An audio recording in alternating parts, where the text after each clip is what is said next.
കസ്തൂരി വേണ്ട. തോരൻ വയ്ക്കാം, ഉപ്പേരി വയ്ക്കാം, കറി വയ്ക്കാം, സാമ്പാറിലിടാം, തൈര് പുളിപ്പ് കുറഞ്ഞ തൈര് ചേർത്ത് കറി വയ്ക്കാം, വെള്ളം തിളപ്പിച്ച് കുടിക്കാം.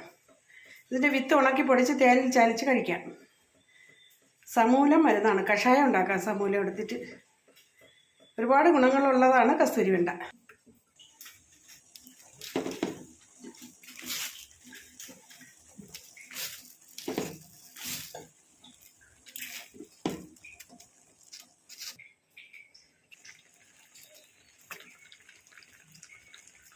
അങ്ങനെ വെള്ളം തിളപ്പിച്ച് കുടിക്കാം. ഓക്കെ, ഒരുപാട് ഗുണങ്ങളുള്ളതാണ്. എല്ലാവരും കസ്തൂരി വെണ്ട നട്ടിടുക. ഓക്കെ, ചാലക്കുടിയിൽ നിന്നും ലീലാമണി. Okay, thank you.